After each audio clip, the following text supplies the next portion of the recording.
But I would want to be Aaron at least. Yeah, I aspire to be an Aaron, but I'm like, like a rising Aaron, but I'm a Very that. But I'm like a Tatum son, so I'm gonna die anyways. Yeah, so. Exactly.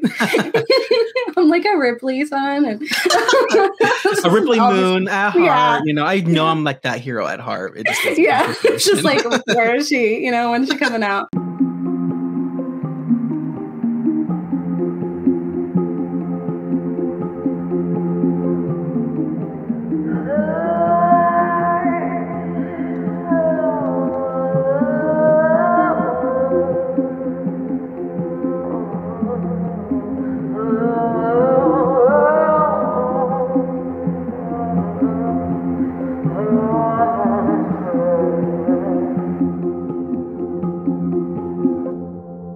Hi, I'm Gabe. And I'm Kat. And we're the Ghouls Next Door. Checking out spooky stuff. As we do. And as is promised, every other week we have a guest. Yes. Actually, it's like 2 guests in a row because last week the guests that were promised. The guests that were promised, yes, that we're very excited about. We're closing out our Good Ghoul Gone Bad series. We have one more episode next week, and then it for that right now. But we wanted to talk to fellow podcasters because we're having a good time and we could use this platform to be able to talk to people that we think are interesting. So why not use it?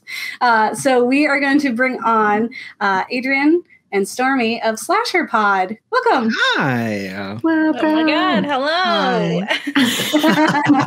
Thank you for having us. Very privileged. Yeah, crazy to meet you here, you know. Yes, yeah. We stalk you both on Twitter. So it was like, we're going to come out of the darkness, like from behind like a tree of like fandom, you know, and instead actually like come talk to you like adults do. That sounds nice. So thank you for joining us and chatting with us because it's like horror souls. Like, you get it. We do. We enjoy horror. Mm-hmm. Yay. I would love to kind of start with introducing your show to our listeners so that they know what you're about. So if they want to listen, because they should, for sure. Tell us a little bit about your show, Slasher. So our podcast is the Slasher Podcast. We take a delusional look into the art of horror and all things spooky, kooky, and terrifying. Stormy and I are very much reintroducing ourselves, I guess, to the world of horror. We grew up loving it and just being really obsessed with it. And as we kind of grew with age and kind of, life got in the way, we kind of fell off a little bit. So started the pandemic, we're like, you know what? We got to keep ourselves going somehow. Let's start talking about horror. Let's reintroduce ourselves to some of our favorite movies and movies we've never seen before and tend to take a fun, lighthearted approach to the entire genre. Exciting. And how did you all decide that? Like, were you already friends and then you were like, let's make a show together? Were you like, how did that come about? Yeah. So Adrian and I were actually co-workers. And we kind of just kept in touch, even though both of us left that hell of a job. And, like he said, I mean, he's one of my best friends. So, and horror was like one of the first things that we ever bonded over outside of that job. So it just made sense. We talked about having a podcast for a good, 2 years before we even sat down and was like, are you serious? And then it wasn't until the panty hit that we actually did anything with it. So, yeah. Oh, that's exciting.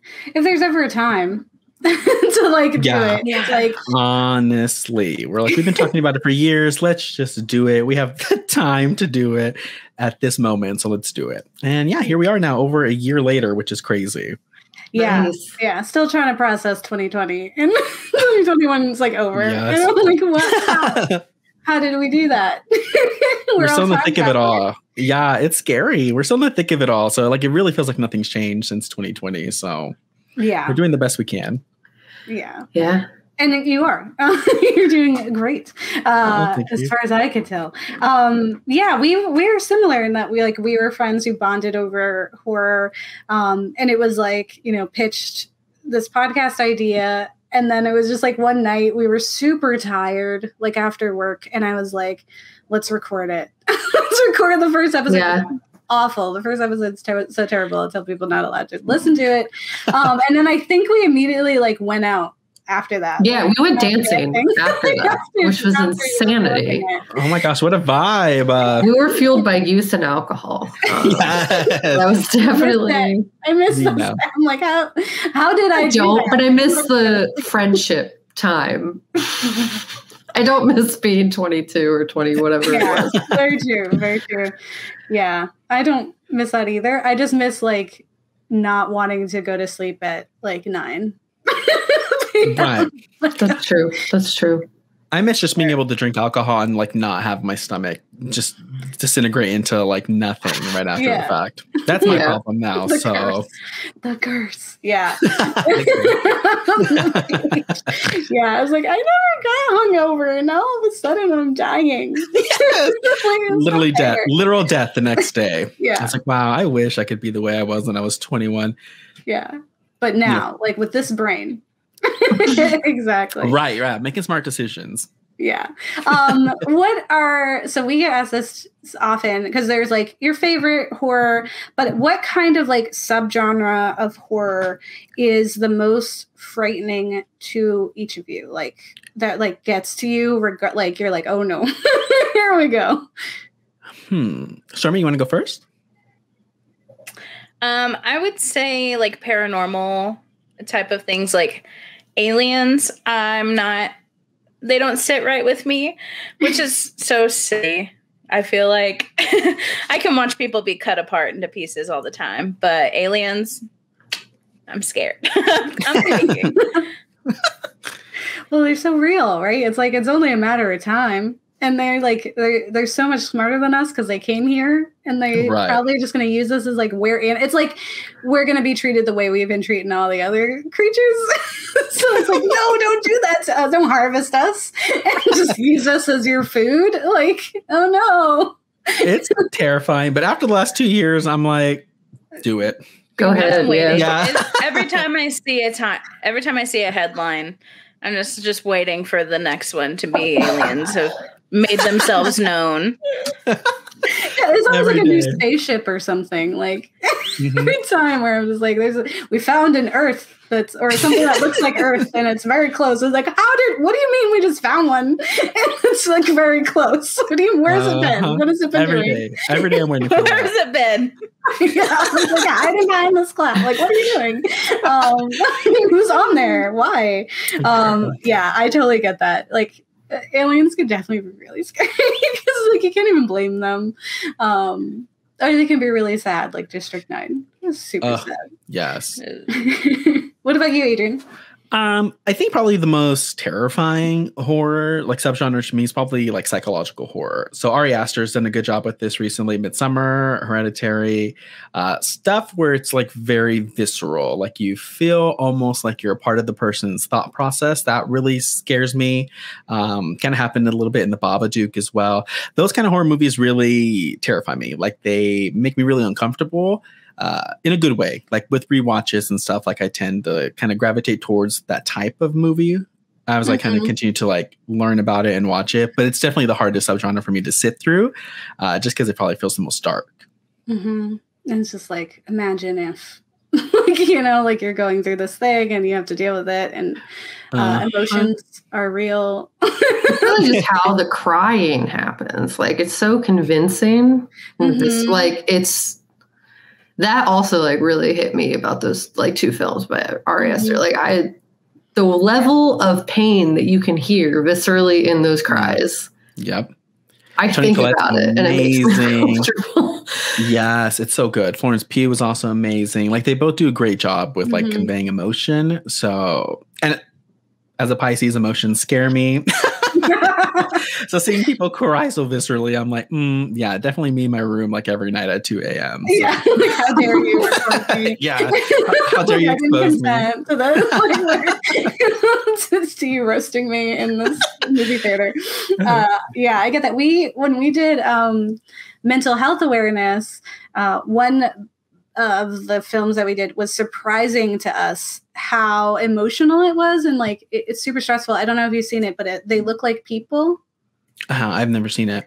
It's like pretty like low budget in. I think like it really just got swept under the rug. Like people didn't know about it, but it's a man who has schizophrenia or something similar, and like is experiencing this like kind of psychotic break where he thinks something's going on. But it's really about him and his friends and how like he is like kind of trying to deal with what's going on and not like, you know, be afraid or worried, but also knowing that maybe things aren't all right. And the friend like trying to figure out a way to approach it in a safe way, you know, of like, oh, like, let's talk this out. Like, there's nothing wrong with you. Like, we just have to figure out what's going on so we can do it. And it was just very stressful because there's no like score, there's no like music score. It's all just like almost as if you're just living in their lives. So it feels like you're just hanging out with these two friends and, you know, something's going on. And also like,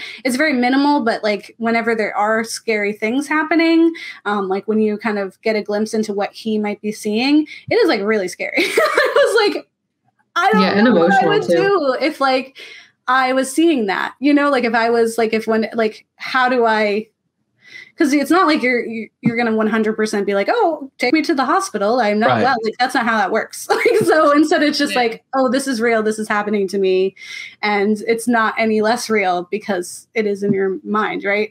So it's very good. Highly recommend. Okay, cool. I'm going to also very uncomfortable. Like maybe watch something happy after. Like, you know, like emotional. Okay. Challenge accepted. I will watch it. Is it like streaming anywhere? Where did you watch it? Tubi, maybe? Maybe Tubi. Well, okay, cool. I will challenge myself to watch it now. Let me add it to my watch list because I like that kind of stuff. It freaks me out, but that's like where I get like my actual horror fix from the horror genre. So I'm so down. Yeah, it's good. It's just like emotional time, which is the other question I had. So like those are the things that really scare you, but is there like a subgenre of horror that you're just like excited? Like if you see it come out, you're like, yes, let's go see that. This is gonna be a thrill. Like, this is gonna be fun.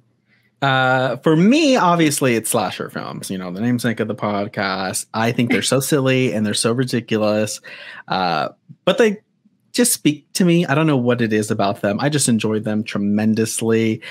Just the aspect of like anybody could be slashing people. It freaks me out, and it's really fun. It's the most logical fear.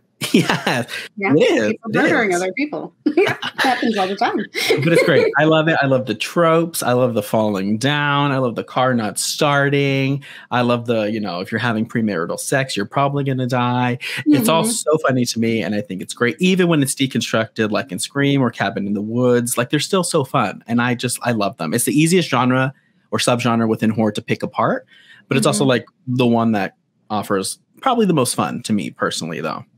Yeah, and it also like in that allows itself to be like made fun of, but in like a playful way. Like it's horror. Like the same directors who are making the like authentic slashers are the ones making fun of slashers because they're like, isn't this funny how we did this?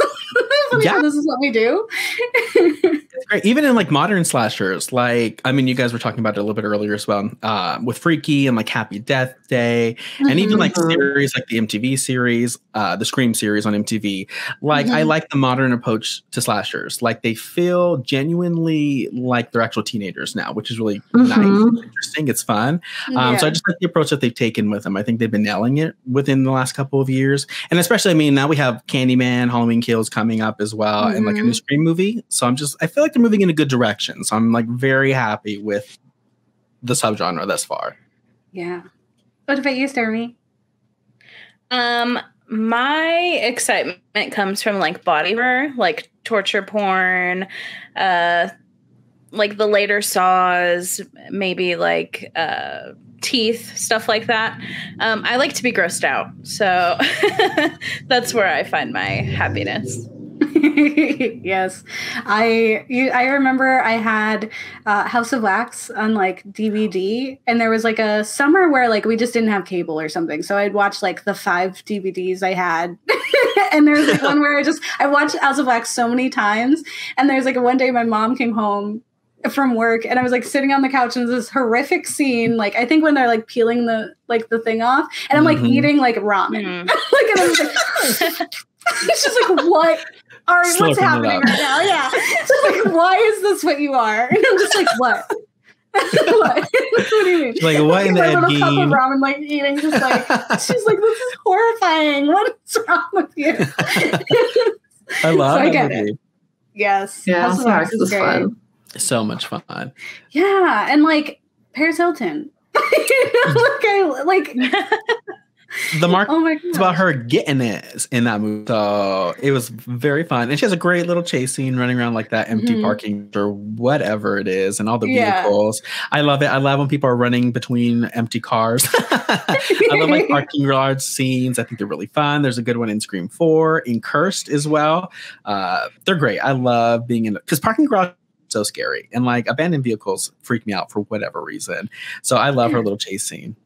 Yeah, because it's like urban legends. Like anyone could be in there. Yes. Backseat. I still check the backseat every time I get in my car. It will never stop. Yeah. So every time. Yeah. There was a time before I got glasses that I just couldn't see very well. And you know how those cars that have like stuff on their headrest things? Like they'll put masks or faces. Oh, yes. And like when I couldn't see very accurately, I'd be like, what is that?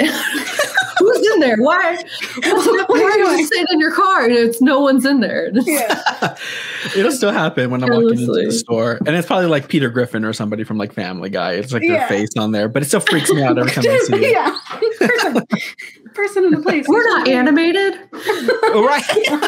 Like somebody from Adventure Time. And I'm still like, a visceral reaction still. Yeah. Screaming. Yeah. We had like I was like walking home. It was late. Oh yeah, I was coming from a Call of Cthulhu campaign like that we went like we walked to, and so we were like walking home. It was like 11 p.m. Like we walked past, and there was like this car in the corner, and like nothing touched it. We were just like we were walking, and all of a sudden it like its alarm or something came on, but it was not any like there's a typical car alarms that you hear. Right. Like I think there are like songs about this stupid alarm. It was not that. It was like alarms and then like honking, but there was no one in it, and it was just like doing it. It was like this whole thing, and we were just like, what? And we're like walking along, and it was Cthulhu. So obnoxious, very scary, and then it just stopped. And then and my partner looked in at the same time. We were like, and then we just kept walking. It was just like, no, man, that could have been like the worst thing in a horror movie, And we were just like, whatever. We just came from spooky times. We're immune. That's my favorite thing about being a horror fan is like seeing, like realizing you're in like a really kind of weird situation, and then you're like, you think in the most extreme way, like, oh, this is a horror movie scenario. I'm about to probably die. And then you have to like try to convince yourself it's not going to happen. Like, no, those are just movies. But that happens at least like 20 days with me. I'm like, this is it. Something's going to happen right here now. And then it doesn't. So I'm like, I got to convince myself that I'm not going to like die in this moment. I have to do it constantly. The gripe of being a horror fan, dude, that was me at Halloween Horror Nights. I had an entire breakdown being like, there's people covered in blood. Somebody could be here murdering people and we would think nothing of it because they're method actors. And I had a complete breakdown. Oh, no. That's so stressful. Yeah. It was not fun. I know. Get yourself out of that situation. Go there. Welcome to our podcast. Just it all. Yeah. There was a time where I was like, I've always been very into true crime, and like I read, watch, listen, just all of it, like all kinds. Yeah. And it was just like I was just always ingesting some true crime. Like it was like either a TV show, and then I would listen to a podcast on the way to work, and I was reading the book before I went to bed, all this stuff. And there just became a part where I had to like stop completely because I was just so paranoid and like terrified of it. Like my anxiety was like at an 11. So, like I was just like, I'm always on and always aware. I was like, people are being murdered always, like all the time. There's so much, and that's not true. Like people are getting murdered often, but it's not like that's all you're listening to. I'm like, why am I alive still? What makes me so special? You know? So it was just like, I was like, I can't leave the house. I can't trust humans, and I still can't. But it's like, it's like not as severe because it was getting really rough there for a minute. But I'll still like, you know, dabble in some crime. I don't know if anyone else does this. I don't know if this is just like an ADHD thing that I saw attributed to ADHD on TikTok. But it's like scenario creation where you're sitting somewhere and it'd be like, okay, that guy in front of me, he looks like big. He could do a thing, you know. What if he was just like, I'm a punch the cashier, or like, you know, like if he just decided he didn't like me right now and just like lifted me and threw me into the chips display. Like, you know, like I don't know if anyone else does that, but that's something that I do often where I'm like in public and I'm like, I'm in a closed space. Like if you're on the subway, oh my God. Oh, really? I can't even leave here. Yeah, this is it. I do that all the time. I plan escape like routes in my head until I go anywhere. That's what I do. I'm like, okay, so if whatever the scenario could be anything. Like I don't try to fixate on like who it's gonna be that causes the scene. I'll just be like, somebody's gonna do it. It could be anybody. It's gonna be anyone. It could be anybody. It could be the grandma down like right down there. It could be any one of us. But I plan like my escape. I'm like, okay, so if something does happen, where can I go? Where's the exits? I remember walking up these steps. Was there a hallway to the left, to the right? Like I plan out how I'm gonna get out of any type of situation. That's how my anxiety works. That's how I operate. Yeah. I could be at a house party. Yes, it really has, because I am always trying to figure out the best way to escape. Like that's especially when I'm home alone, it's the worst. Like I have to seclude myself in one room because I'm like, I can't, like, because I'm already planning out like what's going to happen. I was like, I'll be in the upstairs bedroom because I can get onto like the little balcony area and I can jump down. It's the safest way for me to get out of this house just in case. So that's what I do, is I make up those scenarios in my head. Yeah. Maybe don't get a cat. Just because they'll knock things over in the middle of the night and you'll be like, because I do that. Like if I hear a big bang and it's just a cat knock something downstairs and I'm just like, this is it. This is the moment. It's the opposite for me, because I'll be out. Like I'll be like at a hotel or something. Like I'm like somewhere else where my cats are not and there are no cats. And then I'll hear a sound and I won't react immediately because I'm like, oh, it's cats. And I'm like, no, it's not. So I'm like, no, it's not. That's not true. So then it's like, now I'm afraid. And it was just like, the fridge, or something. So it's just like, that's not cats.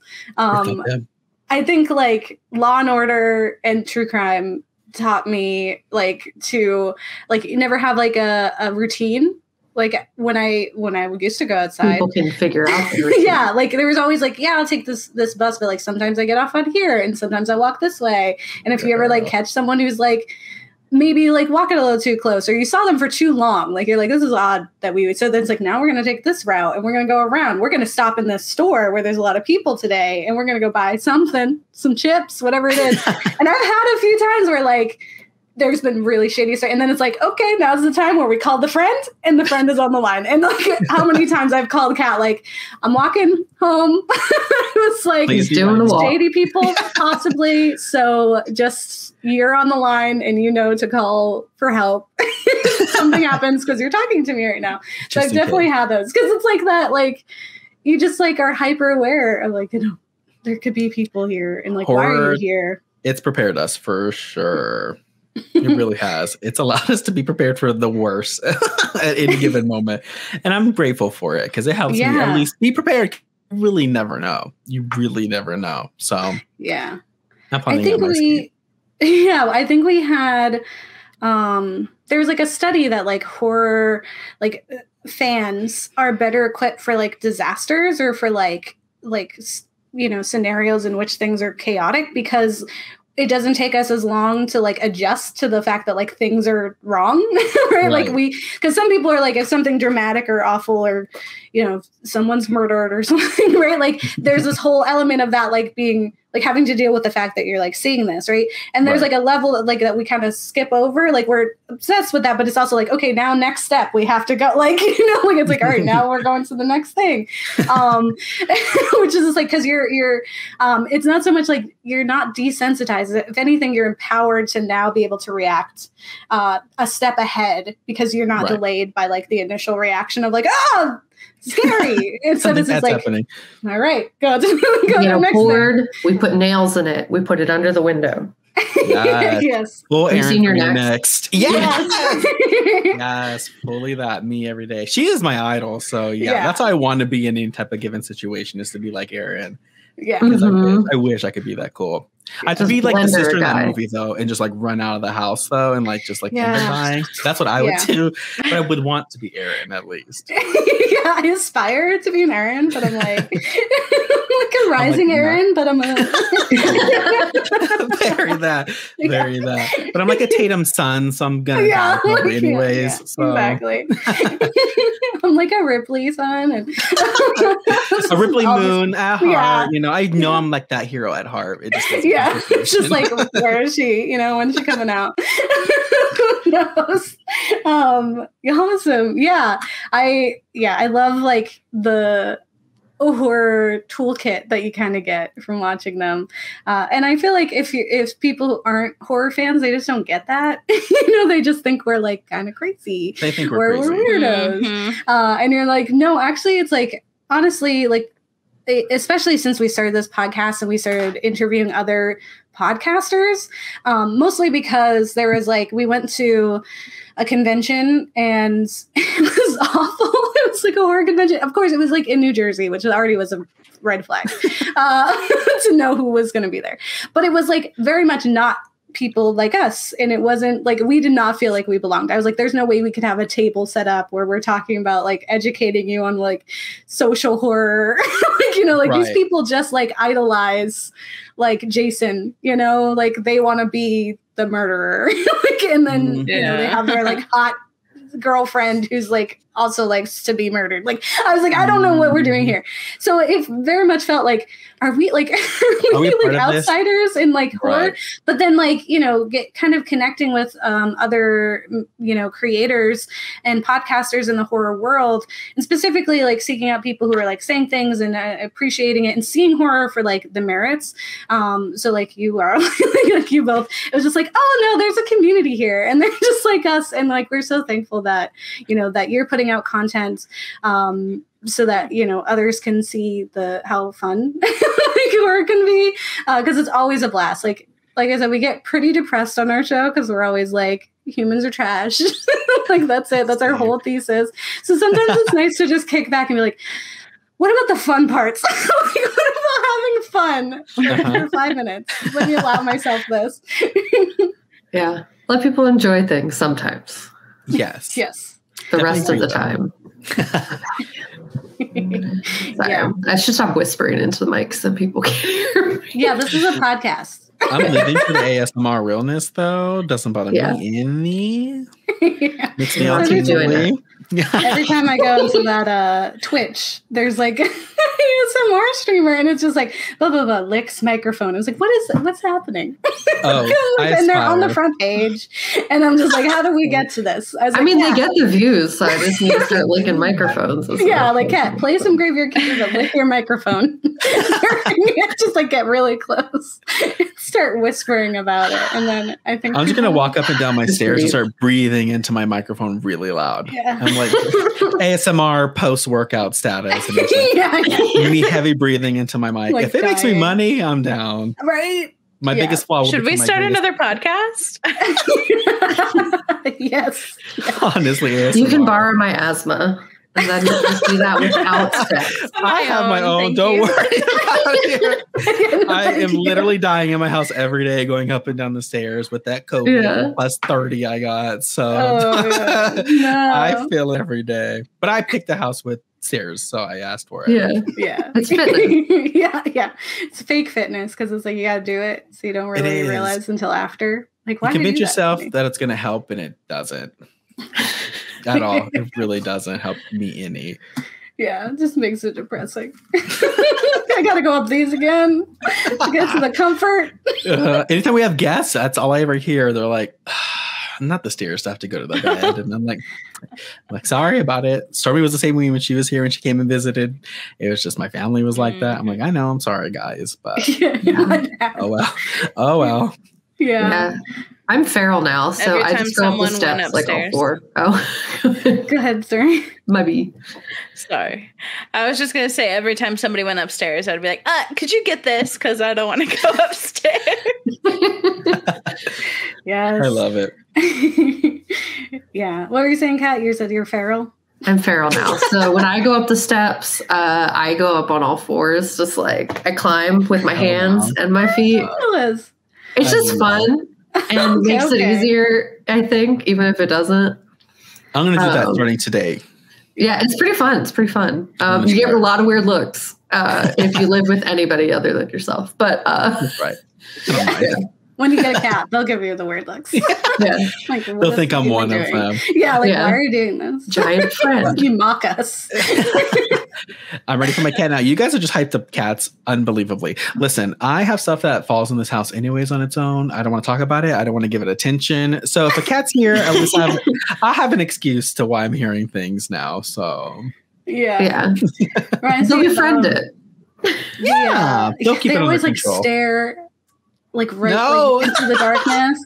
They always, and you're just like, what are you looking at? I'm so scared.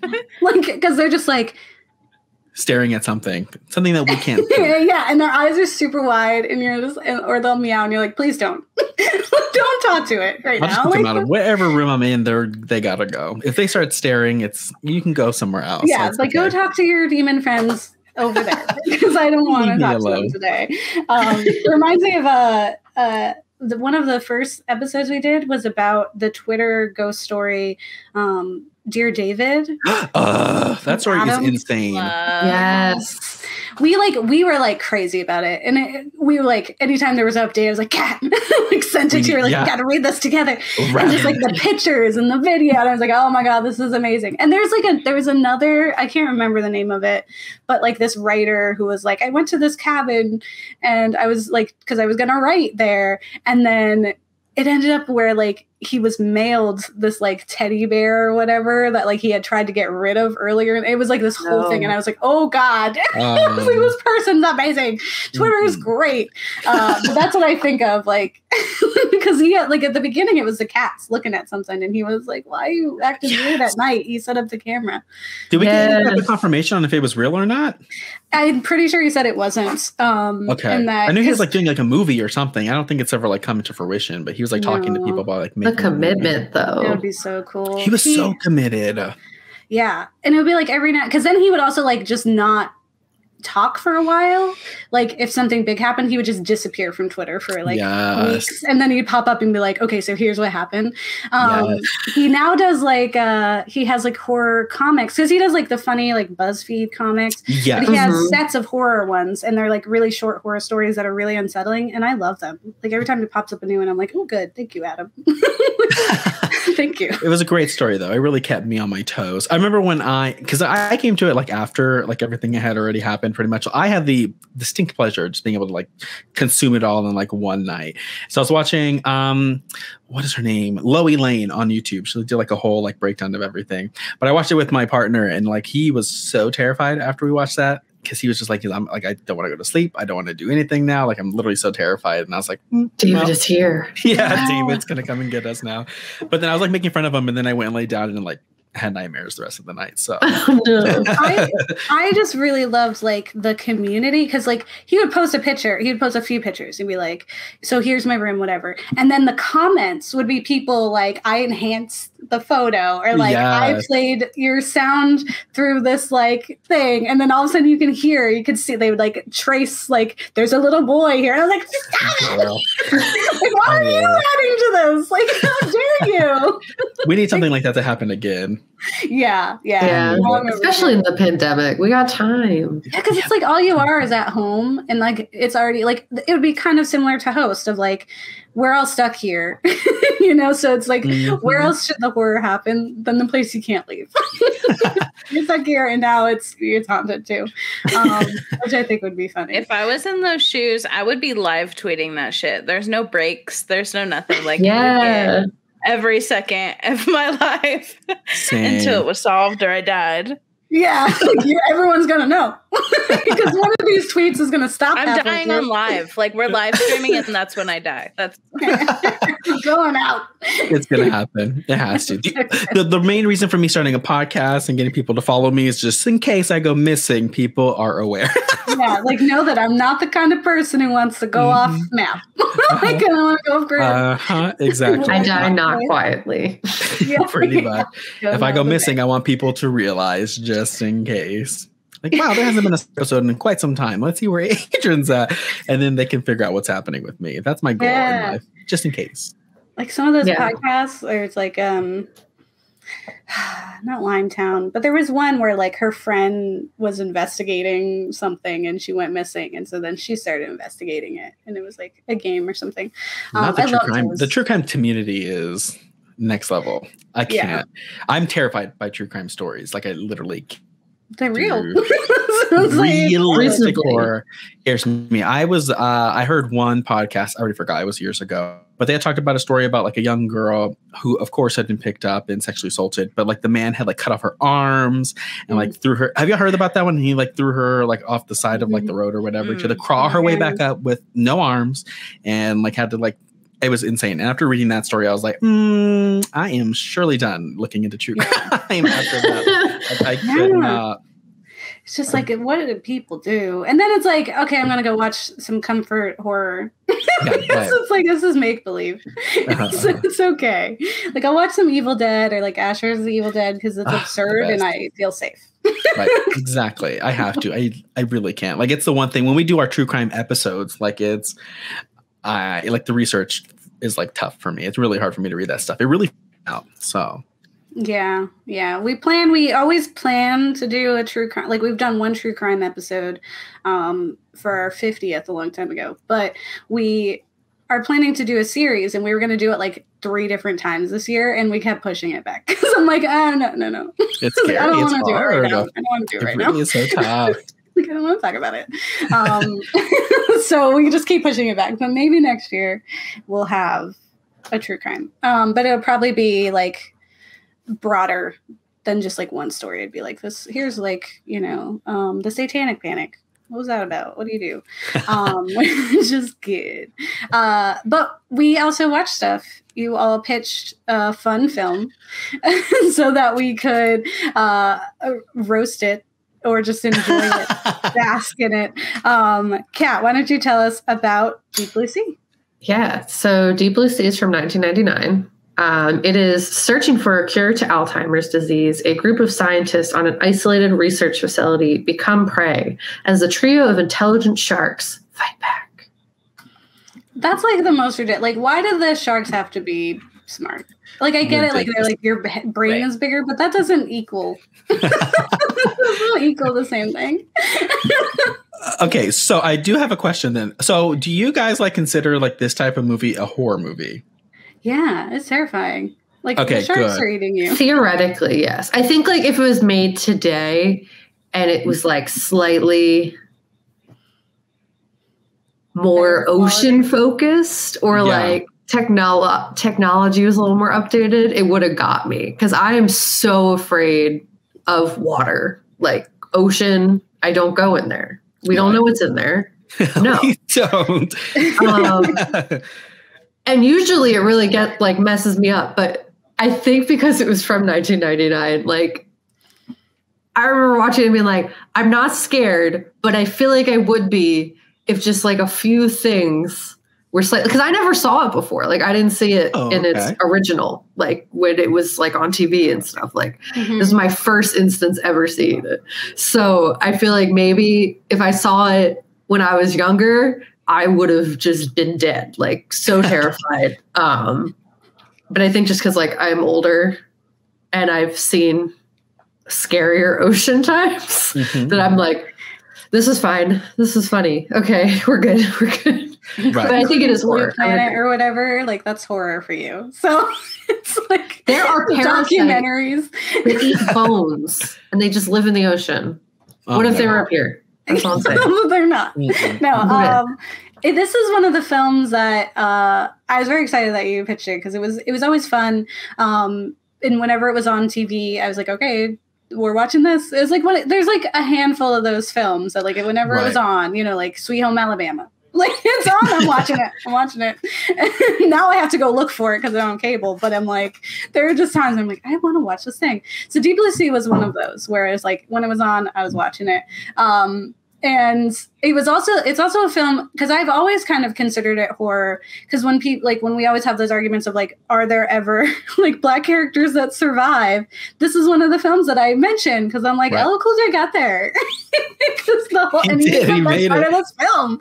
Like he's so great. I was like, we need to change his name to GL Cool J for Gabe Loves Cool James. I was like, that's enough. That's enough out of you today. No more, she said. Because I was just like typing like, isn't he so cute? And this whole like, I was like live tweeting because she had watched it before me.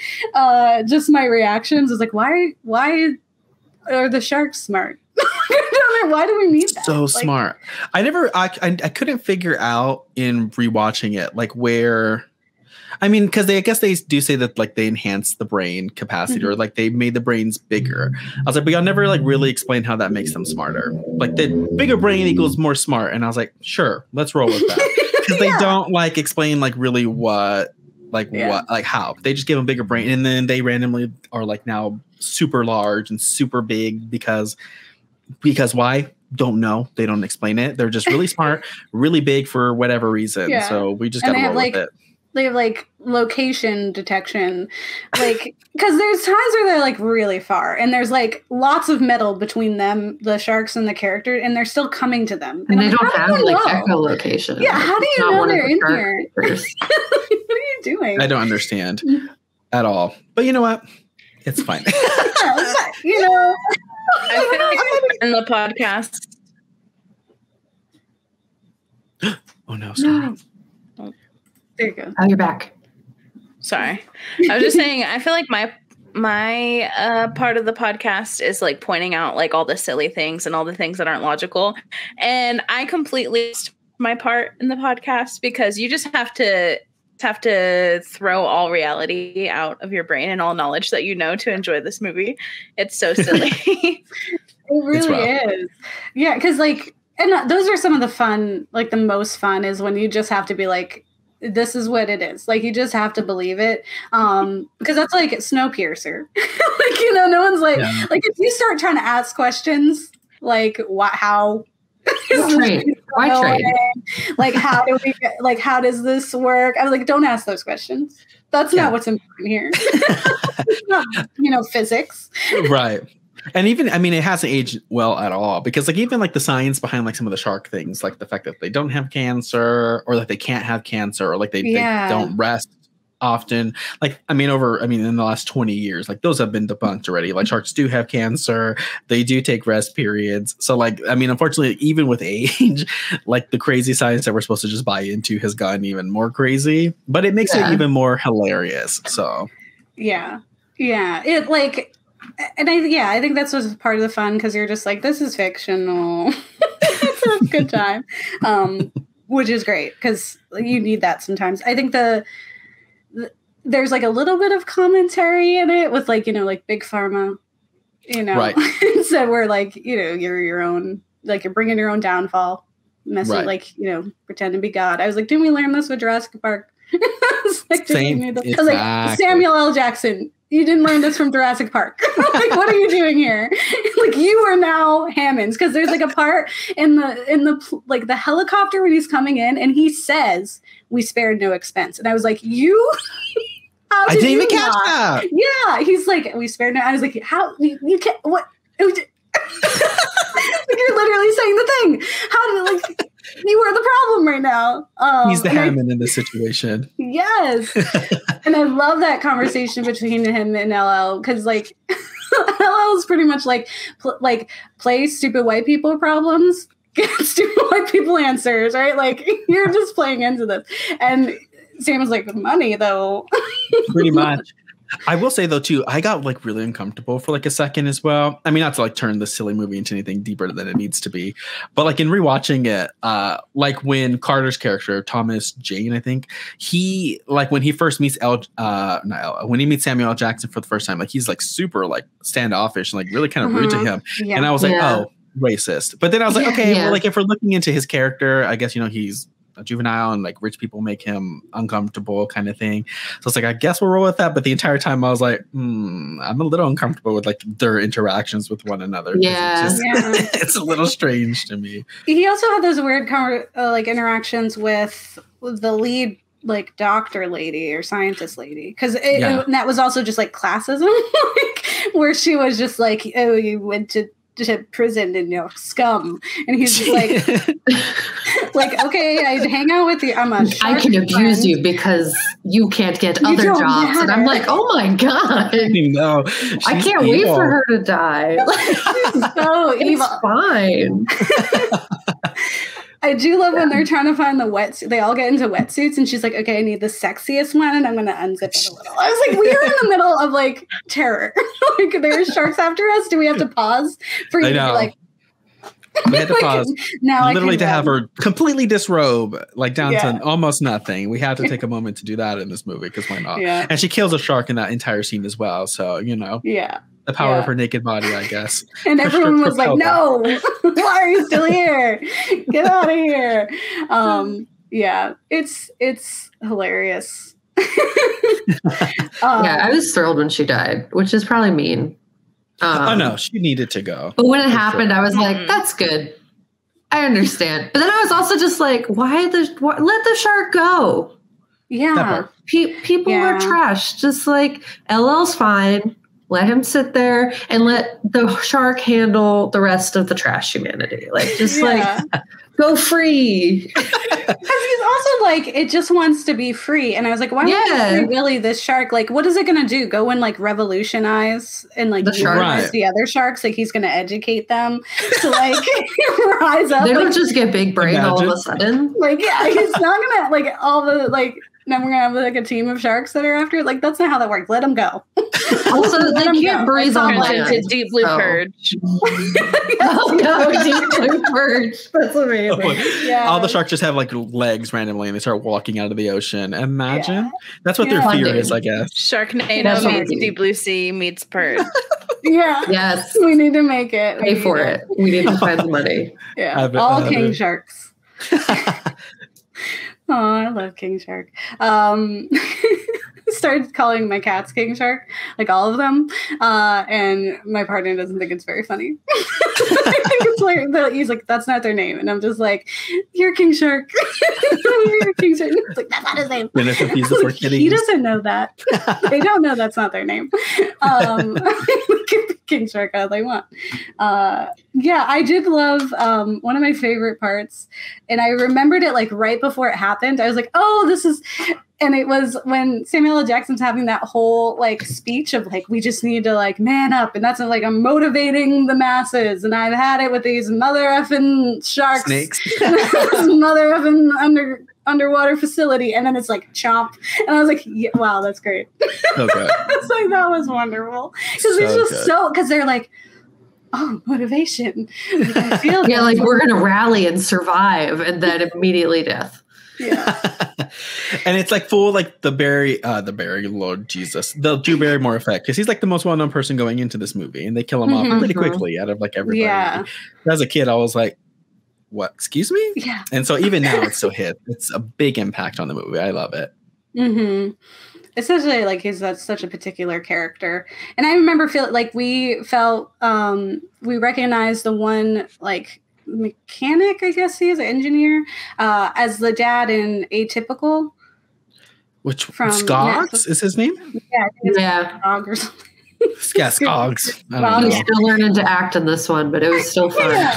But so we just kept referring to him as like dad, an atypical like young dad. So like we were really upset when he was gone because he was because I liked him. He was I enjoyed him in this movie. You know who in rewatching who I just couldn't stand was Janice, who is the girl with like the short blonde hair. Growing up, for whatever reason, I liked her. I don't know why, but like going into this movie, I was like, oh yeah, she's cool. But then like her first line of dialogue, I was like, oh, she's very boring. She is so boring. And she kind of sort of has a relationship with that other researcher guy. Like they really don't give us too much information on like their relationship. And like that's the only thing about her character that's relatively interesting. And they like cut all of that anyways. So she's very boring in this movie. And her line like delivery was just really rough for me the entire time. She sounded like she's reading she sounded like she's part of like audiobook or something or like Audible. Because she just sounded like she was reading her script like so clearly every single time. And I was like, you're taking me out of the movie a little bit here. Yeah, that's okay. I felt about Atypical Dad because he was just very loud. Yes. no matter he was just yelling his lines. Yeah, we need to go to here. Like, we are all in the same tiny enclosed room with the water. I promise we can hear you. Yeah, it was like endearing, but also like I was like, oh, he's still learning. He's gonna get better because I've seen him later. I've seen him in other stuff and know he learns how to act then. So this is obviously one of his early things, and that's fine. And I'm still gonna root for him. He was one of the only characters that I was like genuinely like, oh. Yeah, I liked him a lot. He really wanted to live, and like, not that means that he has to live, but I wanted him to live too. And it's one he just wanted to get out. Like, wasn't okay in the beginning, but still fought to do it. Like, Janice becomes a liability like immediately because like she is that friend that you kind of just have to like run faster than and be like.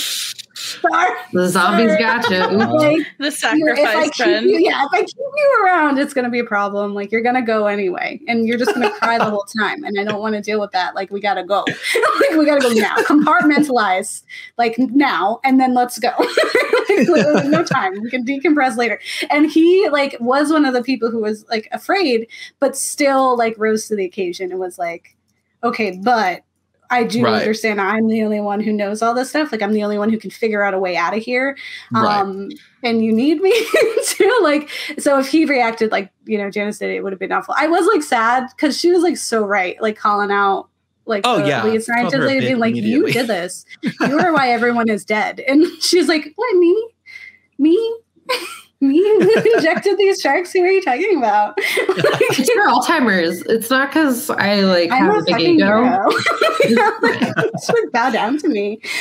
She has a god complex if I've ever seen one. Yeah.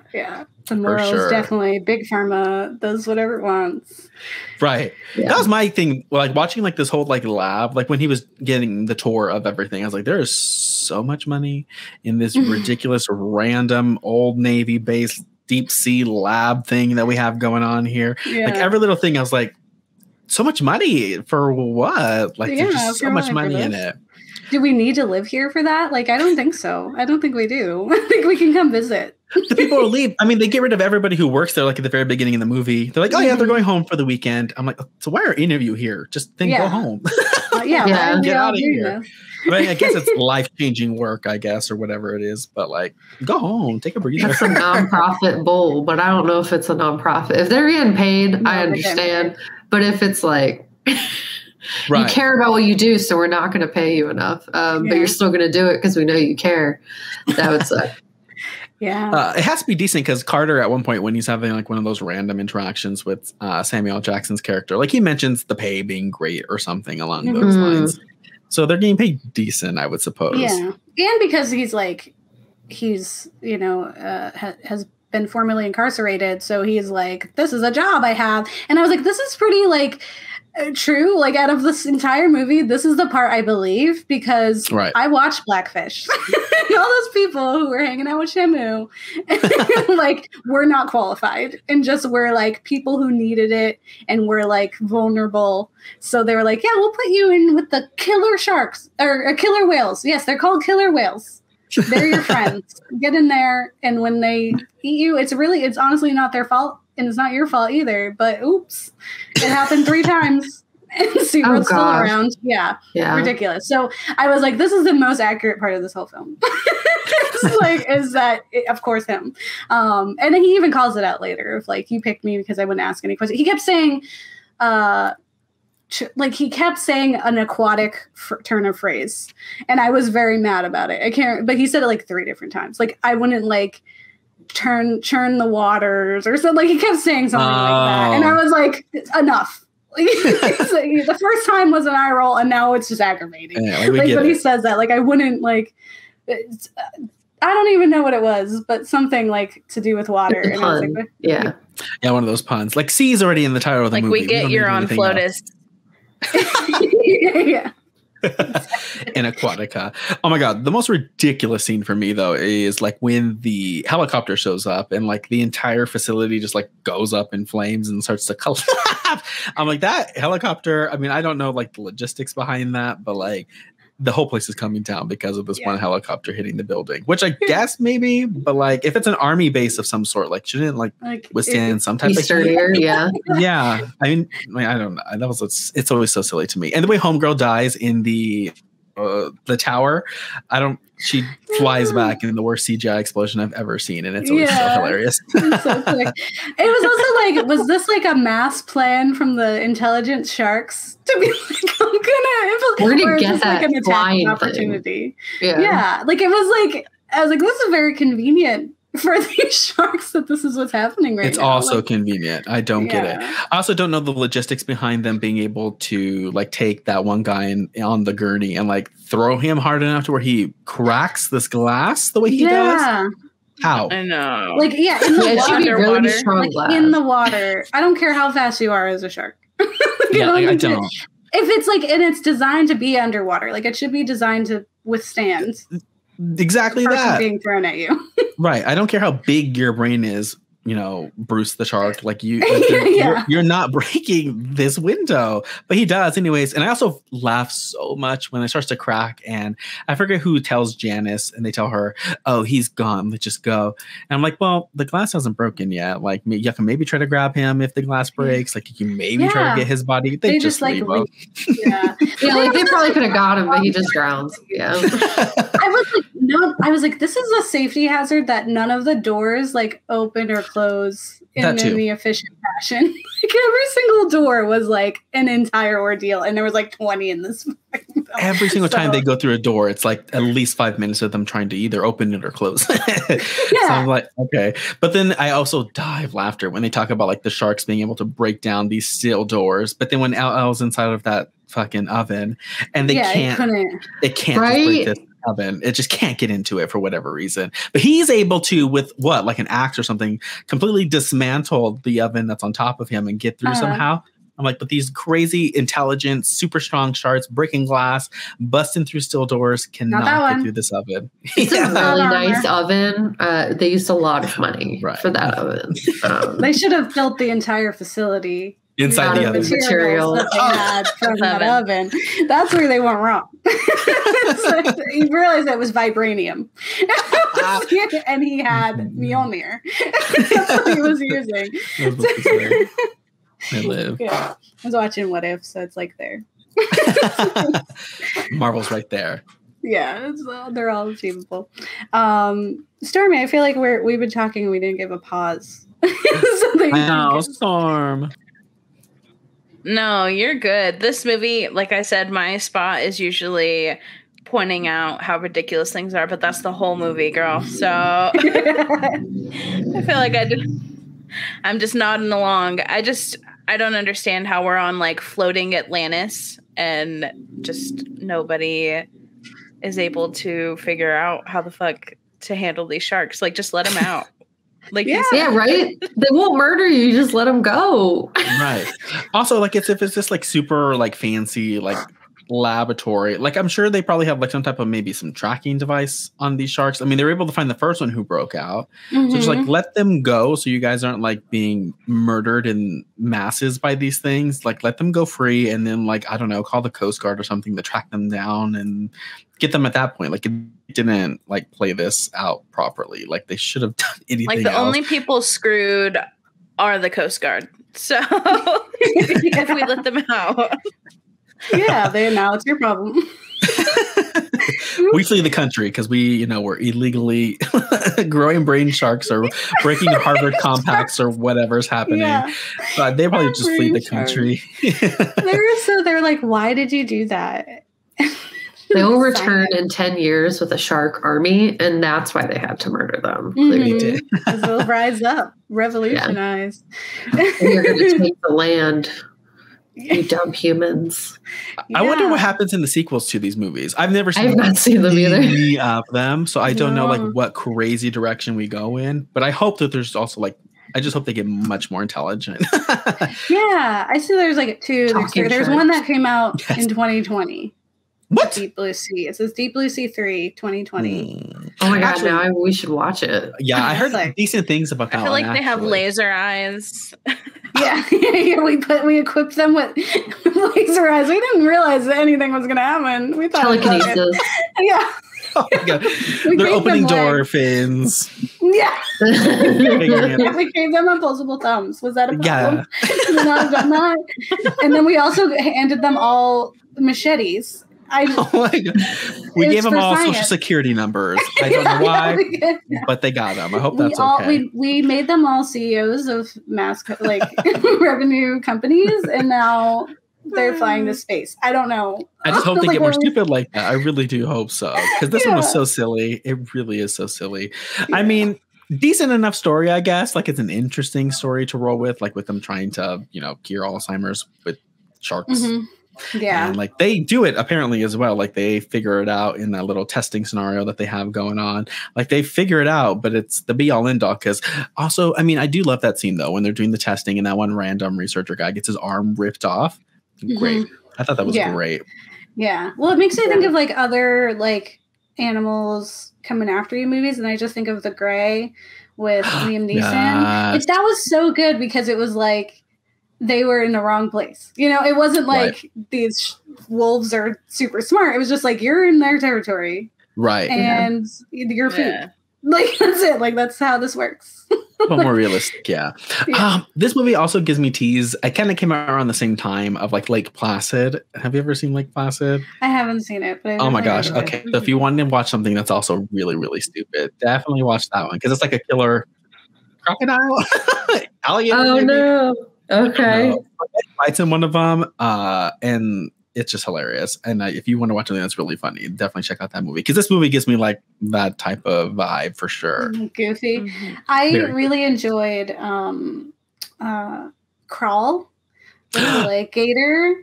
Was it good? Florida. It was. I didn't realize it was going to be good, and then it really was. See it. I'm from Florida, so it was like I was like, oh no, I get it. But it's like it was super stressful because this like they're just cutting you, and it did really well with like because you think like okay, you're getting chased by a gator, like how scary is this? But there really is like they're fighting really hard to survive, and things are just not working. And you get really caught up, and there's some really cool action sequences. Like there's one where she's in the shower, and it's like trying to get her, and she like opens it so that it goes into the shower and then closes like the door because it's like one of those sliding like shower doors. So she like traps it for a little bit, and I was like, "That's great, good job!" Like because she like jumps over. Yeah. I was like, "Yeah, because you're agile, like you're not a gator, right?" Like, so it's pretty good, and it's also one of those things because it's like it's just. There's a hurricane and there's flooding, and so now there's gators here. They're not superhuman. They're just regular. They're just hungry. You're there, I love movies like that. One of my biggest fears is go crazy. Sorry, Stormy. You're good. One of my biggest fears is drowning, and gators have like this death roll that they do once they grab onto you. So anything with a gator, especially like Placid, it spooks me. I enjoy it, but I have anxiety the entire time. Yeah. Yes, for sure. Yeah, they're one of those animals that like just does it for giggles. Sometimes they're like, we just want to torture. Like it's better if it's scared. Oh my God. I saw a TikTok I think it was like the other day or so. And I won't send it to you now, Stormy, because now I know about your fear of being, death rolled by an alligator, but it's like a handler at, yeah, very valid fear. But it's like a handler, and she's like at a kid's birthday party, and there's a, I've seen that one. Reason. Did you see it? Okay, yes, and like it like just attacks her and like starts to gator roll with her and like pulls her into like the little pen that they had for it, and I was like, what parents are like ordering a gator to show up to the party anyway? Yeah, it was wild. That's hire absurd. a clown. Yeah. Come on, figure it out. Get a juggler. What are we doing? No, It was so because if you terrifying. hire a clown, then you end up with John Wayne Gacy, and we start all Or over the again. clown from Clown. Yeah, he's just trying to be a good dad, but then eats a lot of kids. Yeah, then he eats all the kids. I guess I do see the fear of ordering a clown also. Stay at home, have a nice get together with your in front of kid. a TV. Don't hire a stranger. Don't hire a wild man. Just hang out. A cake was Pizza. yeah, Pizza, pizza, cake and ice cream. That's all you need. Yeah, Like, they chill out don't need with the entertainment. Yeah, like, chill out. It's all right. Yeah. Give them an iPad. They'll be fine. They'll Literally, figure it yeah. out. Buy them the new Switch. It'll be okay. You don't need to see balloon animals. They don't care about that anyways. Yeah, or you figure it out. You do it. You're the parent. For our listeners, where can they find you so that they can listen? Stormy. Oh, you can find the podcast at /_pod my gosh, I can't talk. at /_her_pod. There we go. For personals, I'm at My Lonely Biscuit, and Adrian is Adrian Ray, and with 2 E's. Nice. We're pretty much on every streaming platform, so it's pretty easy to find us. Yeah, we're everywhere. I enjoyed was it a TikTok where it was like these would be anti-maskers? Oh yeah, I did that the other day. I really loved that. I was like, yes. 100% to all of this. Accurate. I need to do another one though, because there's so many horror characters that are just you just know they're going to be anti-mask.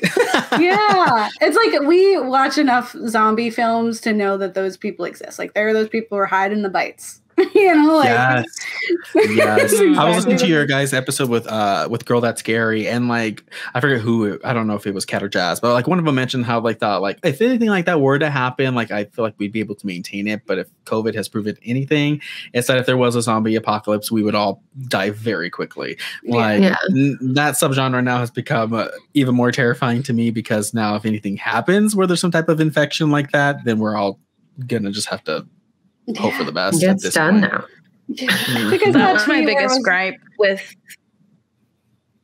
Go ahead. That was my biggest gripe with zombie movies, like in general before COVID. I was just like, people are so dumb. They're not gonna just run towards these like mass animals, or they're not going to like run around outside not wearing masks whenever there's a pandemic. And then COVID hit, and I'm like, oh, I get it now. I'm eating my words. I don't know if we should blame those movies for everybody acting like that at the very beginning of COVID too, especially when they were like buying everything off the shelves.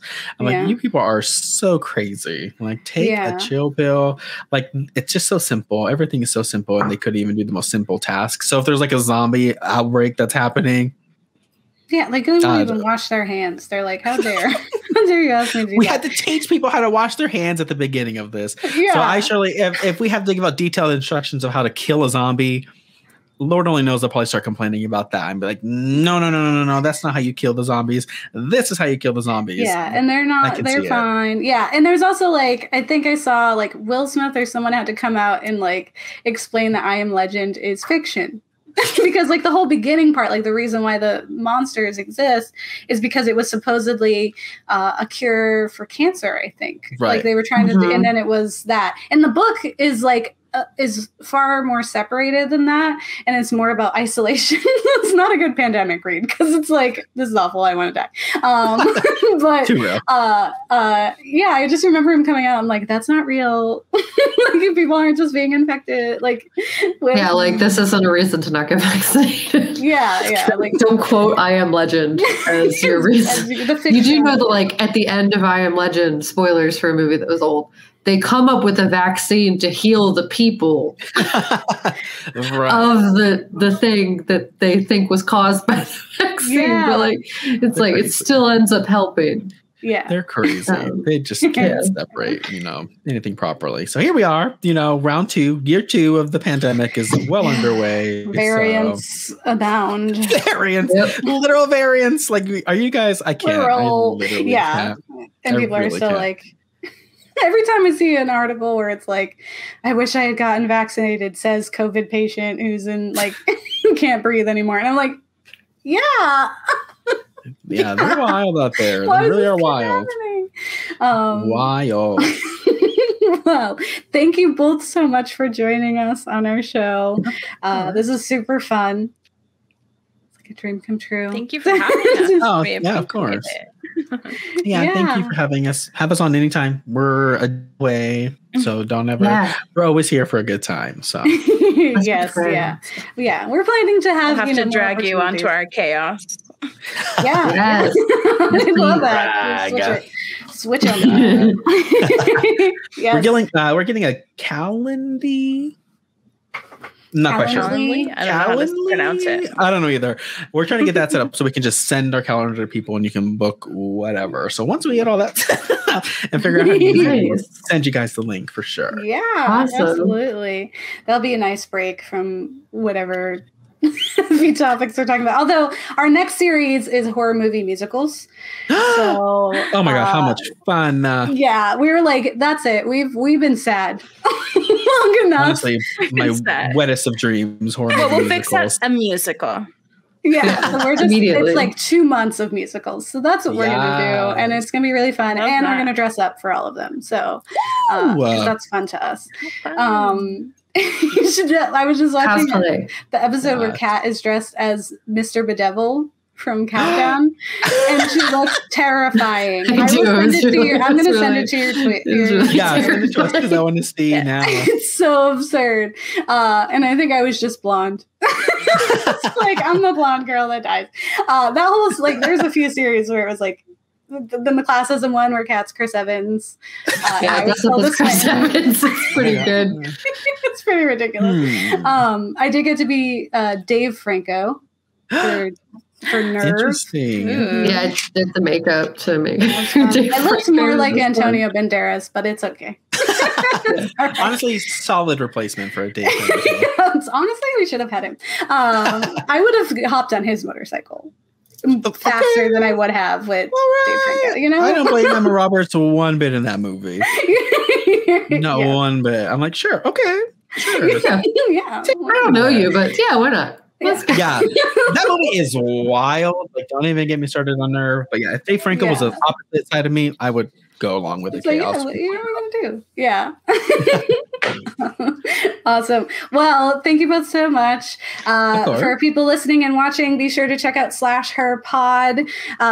Super fun content, especially if you enjoyed this episode. But listen, share some love, follow, like and subscribe, just as you do for us. And with that being said, don't get married. Delete your kids. Yeah.